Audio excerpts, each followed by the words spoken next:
Salut tout le monde, bienvenue à ce deuxième vidéo sur le jeu de Barracks Emperors publié par GMT Games en 2023. Dans ce vidéo, c'est presque une vidéo de règles complètes, mais il y a une petite affaire tricky que je me suis gardée pour une autre vidéo, là, euh, puis qui est assez importante, là, qui est comment on résout un empereur une fois qu'il est entouré, là.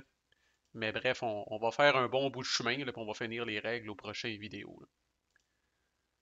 Fait que d'abord, quand c'est votre tour, typiquement, vous allez avoir quatre cartes en main, quoique des fois, vous allez en avoir plus, puis vous pouvez peut-être en avoir moins, là, mais la majorité du temps, vous allez avoir quatre cartes en main. Puis, il y a deux types de cartes essentiellement dans le jeu, là, des barbares, qui sont toutes pareilles, puis il y en a une dizaine dans le deck, fait que, puis éventuellement, vous allez en piger.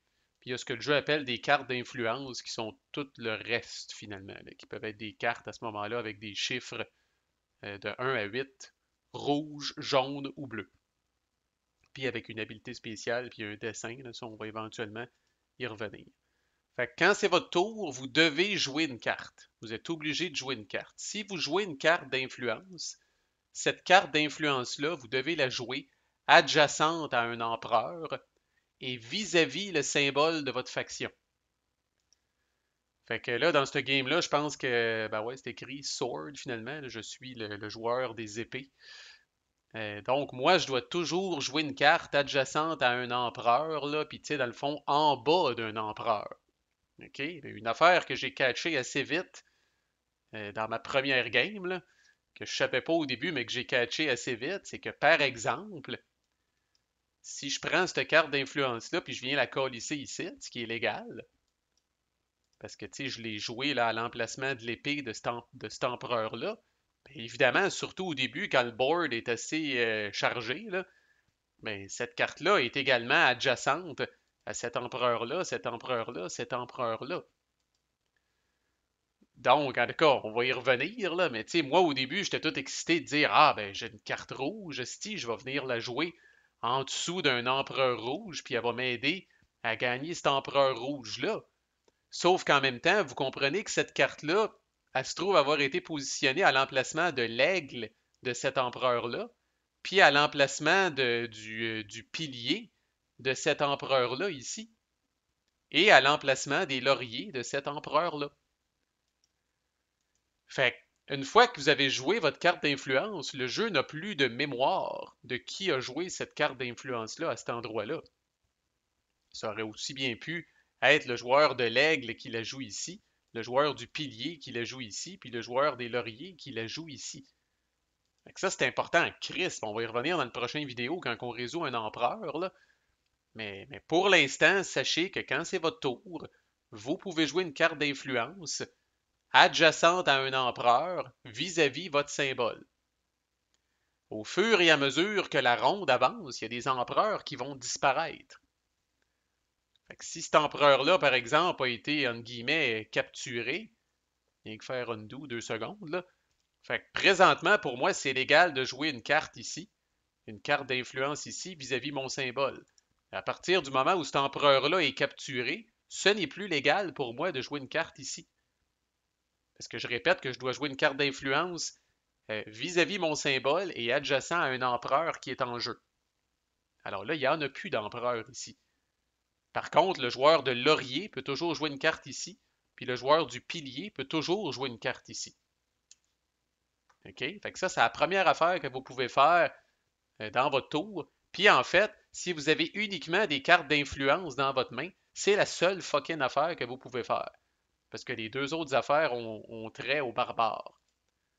OK? Alors, si vous n'avez pas de barbare dans votre main, la seule chose que vous pouvez colisser dans votre tour, c'est de jouer une carte d'influence adjacente à un empereur vis-à-vis votre symbole, dans une case libre. Fait qu'à partir du moment où ma carte d'influence est ici, par défaut, parce qu'il y a des habiletés spéciales en crise qui viennent fucker du chien, là, par défaut, si ma carte est là, ben, le joueur de laurier ne peut pas jouer une carte ici, le joueur de pilier ne peut pas jouer une carte ici, puis le joueur de l'aigle ne peut pas jouer une carte ici. Même si c'est son spot, ben, désolé, le spot est pris. Si vous avez un barbare, il y a deux autres choix qui s'offrent à vous, là. Puis là, ça c'est. À votre tour, vous jouez une et une seule carte. OK? Fait que là, imaginez que finalement, j'ai pas joué ça. puis que j'ai un barbare, c'est écrit, c'est rappelé sur la carte, là. Le barbare, vous pouvez la placer dans ce qu'il appelle un homeland space d'un barbare, là. C'est un space là, où est-ce qu'il y a des haches croisées, là. Puis les quatre spaces où commencent des barbares, là, c'est aussi considéré des homeland space. Ces spaces-là, même principe, doivent être libres. Ben, en fait, c'est pas tout à fait vrai, là. On y revient dans 2 secondes. Ne peuvent pas contenir d'autres barbares. C'est ça que je devrais dire. Ces spaces-là ne peuvent pas contenir d'autres barbares, doivent être adjacentes à un empereur, mais, et ça aussi j'ai découvert ça sur le tard, vous n'êtes pas obligé de crisser la carte vis-à-vis votre symbole. Fait que je pourrais prendre mon barbare qui est ici, puis je pourrais venir le crisser ici. C'est légal. C'est un homeland space barbare, même s'il n'est pas vis-à-vis mon symbole, on s'en calisse. En autant qu'il est adjacent à un empereur. Il faut quand même qu'il soit adjacent à un empereur. Toutes les cartes dans ce jeu-là, il faut le voir comme ils sentent le sang, là, le sang des empereurs. Steve, ils veulent absolument se coller là. Vous ne pouvez pas colisser des cartes en plein milieu de nulle part qui ne sont pas adjacentes à un empereur. Et, ou, en fait, je devrais dire, la dernière option que vous avez, fait que ça, si vous faites ça, ben c'est votre tour également. Ou l'autre option, c'est que vous pouvez prendre, si vous avez encore là une carte de barbare, vous pouvez tout simplement la défausser. À ce moment-là, elle ne vient pas sur le jeu. Vous pouvez la défausser pour bouger un autre barbare qui est déjà sur le jeu en diagonale. Et encore là, la space dans laquelle ce barbare-là bouge ne peut pas contenir de barbare. La space dans laquelle elle bouge doit être adjacente à un empereur aussi. Vous ne pouvez pas prendre un barbare et l'envoyer errer dans la nature. Lui aussi, l'odeur du sang, il veut rester collé sur les empereurs. Et encore là, vous vous colissez de votre symbole quand vous faites ça. Vous déplacez un barbare adjacent, puis encore là, même si je suis le joueur de l'épée, je pourrais prendre un barbare, puis même à la limite, si cet empereur-là, il n'est pas là, je pourrais prendre un barbare qui est ici, qui est même pas dans une case légale de moi, puis je pourrais le bouger. Encore là, si cet empereur-là est capturé, je pourrais le bouger ici. Je l'ai bougé en diagonale, adjacent à un empereur, il n'y avait pas déjà d'autres barbares, c'est légal. La twist des barbares, c'est qu'ils se colistent s'il y a déjà des cartes d'influence. Fait que s'il y avait une carte d'influence ici, je peux quand même placer un barbare, parce que ça, c'est un homeland space du barbare. Je peux venir crisser une carte de barbare, et c'est une des nombreuses façons que vous pouvez faire chier le monde dans ce jeu-là. C'est que là, évidemment, le barbare est placé par-dessus. Fait que la carte d'influence qui est en dessous, temporairement, elle est comme désactivée, là, si on veut. Il doit y avoir un terme technique, là, mais bref, on s'en calisse. La carte qui est sur le dessus prime. Dans ce cas-là, c'est des barbares. Exemple où l'autre carte pourrait comme ressusciter.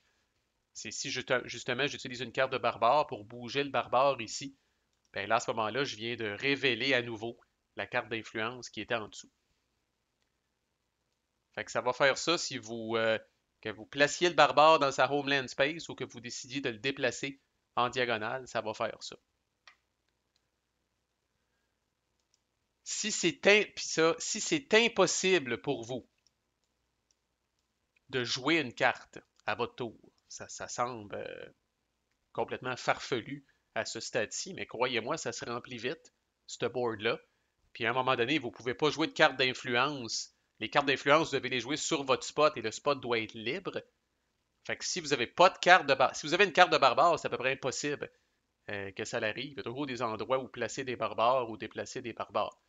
Là où ça pourrait arriver, c'est si le board commence à être chargé puis que vous n'avez que des cartes d'influence dans votre main, puis vous checkez puis vous dites, mais câlisse, tous mes spots sont pris, esti. Mais si ça l'arrive, vous montrez vos cartes en main aux autres joueurs, ne serait-ce que pour confirmer la chose. Là, les autres vont dire, comme de fait, esti, t'as raison, Chris, t'es pas capable de rien placer. Et ça, c'est ce qui trigue la fin d'une ronde. Fait que la fin d'une ronde, c'est intéressant. On joue pas un nombre de cartes prédéterminé. On joue jusqu'à temps que quelqu'un soit plus capable de jouer rien. Puis ça, Chris, vous le saurez pas tout le temps, parce qu'à un moment donné, vous allez voir, oh Chris, les spots de l'aigle sont tous pris. Là, ça va arriver à son tour. Ah ben, Callis, il y avait un barbare, finalement. Fait que ça continue. Fait que, on le sait pas. On check nos affaires, puis en même temps, puis vous allez jouer votre tour, mais tu sais, deux autres joueurs vont jouer après vous autres. Fait que, à votre tour, peut-être que le joueur de l'aigle avait des places de libre, mais là, entre-temps, les deux autres joueurs ont joué, puis là, ben, Callis, il n'y a plus de spot de libre, lui.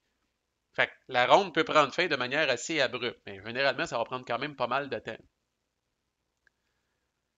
Après avoir joué votre carte, donc si vous avez joué une carte, c'est que la ronde, c'est pas terminé. Vous allez regarder, y a-t-il des empereurs qui sont complètement entourés de cartes? Que ce soit des barbares, des cartes d'influence, peu importe. Y a-t-il un empereur qui est entouré de cartes? Si oui, c'est ce qu'on va voir aux prochaines vidéos. Vous allez résoudre cet empereur-là pour savoir qui réussit à le capturer. Puis ça, évidemment, c'est le but du jeu, là. Fait qu'on se réserve une vidéo quand même pour ça. Puis vous allez résoudre à votre tour tous les empereurs qui sont entourés, parce qu'il pourrait y en avoir plus qu'un, croyez-le ou non, dans l'ordre de votre choix. Puis ça, je répète, on voit ça dans le détail aux prochaines vidéos. Une fois que vous avez fini, pour remplir votre main, vous allez regarder le forum qui est ici. Ça, c'est quand même assez clair. Dépendamment de la valeur de la carte que vous avez jouée, donc toutes les cartes ont une valeur entre 0 et 8. 0 pour les barbares, 1 à 8 pour les autres cartes là, de soutes, là, jaune, bleu et rouge. Donc, vous allez regarder, essentiellement, plus vous avez joué une carte forte, moins vous avez de choix. Fait que si vous avez joué une carte de valeur 7 ou 8, là, ben regardez ici, là, fait que ici, ça dit quoi? Ça dit 2 ou moins, 4 ou moins, 6 ou moins, 8 ou moins. Si vous avez joué une carte de valeur 7 à 8, vous n'avez pas le choix de prendre cette carte-là. Si vous avez joué une carte de valeur 5 ou 6, par exemple, ben, vous avez le choix entre celle-là ou celle-là. Si vous avez joué une carte de valeur 3, 4, 5, 6, 7, 8, vous avez le choix entre ces trois-là. Puis si vous avez joué une carte de valeur 2 ou moins, ben là, vous avez le choix entre les quatre cartes.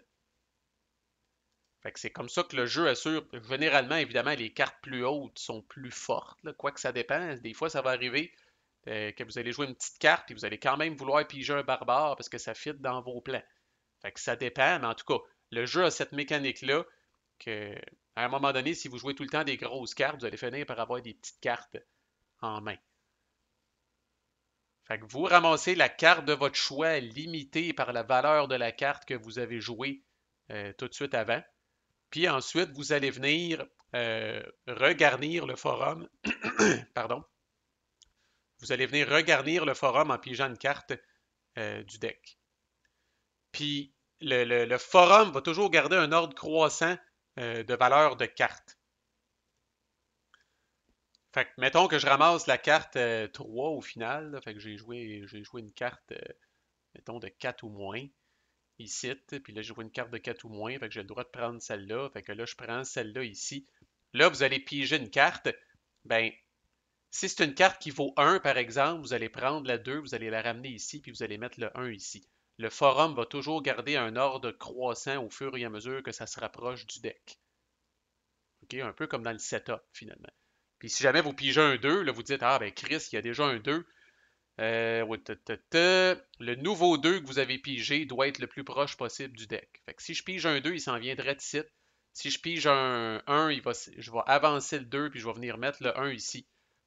Si je pige un 6, il est à sa place, puis il s'en vient ici. Puis par une sorcellerie que j'avoue que je respecte en Chris, ben c'est plus tough à faire que ça en a de l'air dans Vassal, mais Vassal gère ça automatiquement. Fait que là, je pige une carte, c'est un 5, il est resté là.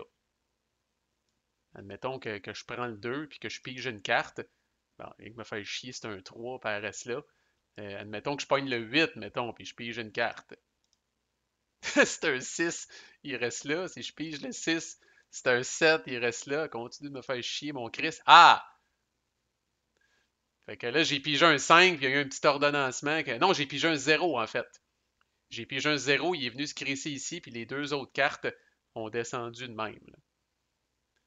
Là, je ferais bien. Ah! Quoi que je pense. Non, c'est ça. Je peux faire undo, je pense. Ouais. Je peux faire undo parce que je pense. Ouais, c'est ça. Le deck est pas. Le deck est pas mélangé dynamiquement parce qu'il y a des cartes qui permettent de fucker le chien avec le deck, placer des cartes sur le dessus, en dessous. Fait que le deck est pas shufflé dynamiquement. Fait que là, je vous le dis, là, je vais piger un 0. Fait que le 0 va venir être crissé ici. Il est égal avec ce 0-là. Là. Dans ce cas-là, c'est deux barbares identiques. Évidemment, ça n'a pas d'importance. Là. Mais le 0 va se ramasser ici, le 3 va slider ici, puis le 5 va slider ici. Et that's it. Après, c'est au tour de l'autre joueur. Si jamais, ça m'est jamais arrivé, mais je pense que ça peut arriver, ou c'est peut-être le genre de règle qui ont crissé là au cas où, là. Si jamais à un moment donné, après avoir rafraîchi le forum, le deck est vide. Vous venez de prendre la dernière carte du deck, donc il reste essentiellement juste 4 cartes au total. C'est peut-être à d'autres player count que ça arrive, cette affaire-là. À 4, j'ai de la misère à imaginer que ça va arriver. Mais anyway, si jamais vous tirez la dernière carte du deck, le forum a encore 4 cartes, mais là, le deck est vide, vous défaussez toutes les cartes du forum et that's it. Les joueurs s'arrangent avec le trouble. À partir de maintenant, les joueurs ne repigent plus à la fin de leur tour. Donc ça, évidemment, ça va accélérer pas mal la fin de la game. Là. Parce que là, les joueurs, là, ils ont de moins en moins de cartes. Encore là, quelqu'un va finir par dire pardon, mon oncle, je suis plus capable de jouer. Là. Quand une ronde se termine, on enlève tous les empereurs qui restent, qui n'ont pas été capturés. On enlève, on prend la défausse des cartes aussi. On va venir rebrasser ces empereurs-là avec le deck d'empereurs. Donc, les empereurs qui ont été capturés par les joueurs demeurent capturés. Fait qu'il pourrait y avoir moins d'empereurs d'une certaine couleur dans la ronde 2 puis la ronde 3. Mais il y en a en crise des empereurs. Fait que bref, on rebrasse les empereurs, on en recrise 13 sur le board. Ça ressemble beaucoup au setup, honnêtement. On ne touche pas euh, aux prétendants qui sont ici, là, qui interagissent avec une carte en particulier. On a mis 6 là au début de la game, puis c'est en masse. On est bon pour un crise de bout. On s'assure qu'il y a toujours 10 barbares dans le deck. Les joueurs, des fois, encore là avec une carte spéciale, peuvent capturer des barbares également. Fait qu'on s'assure qu'il y a 10 barbares dans le deck avec toutes les autres cartes qui sont en jeu. Fait que le draw deck, lui, ne change pas d'une ronde à l'autre. Puis au lieu que ce soit aléatoire à partir de la ronde 2 puis de la ronde 3, c'est le joueur qui a le moins de VP qui joue en premier. Et ça dure 3 rondes. À la fin de la troisième ronde, la game se finit. Comment est-ce qu'on gagne? Chaque empereur capturé vaut un point de victoire.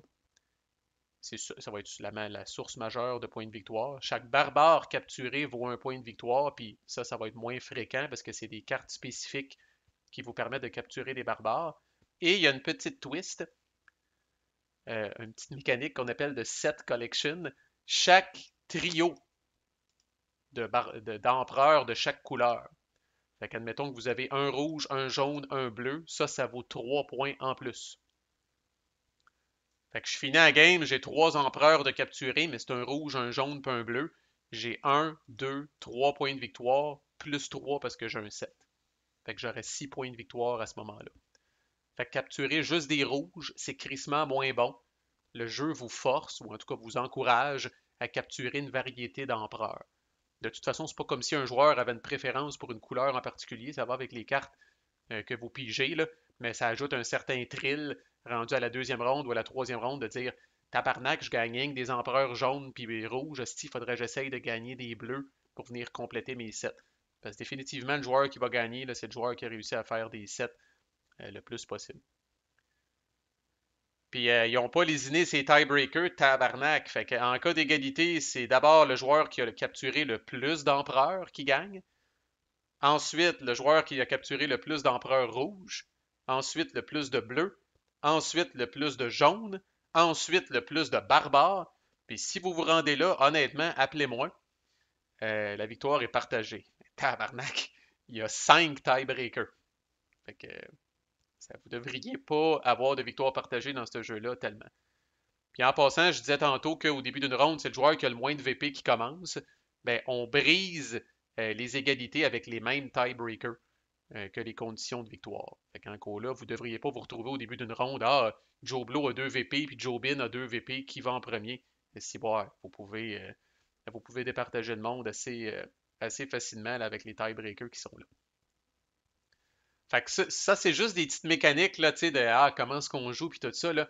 Mais holy shit, manquez pas le prochain vidéo pour savoir qu'est-ce qu'on fait quand un empereur est entouré, là. C'est fascinant en crise, puis ça va malgré la simplicité du jeu, là, style, ça va requérir là, tout le sang de votre cerveau là, pour venir à bout de figurer des stratégies par rapport à ça. Manquez pas ça, à plus.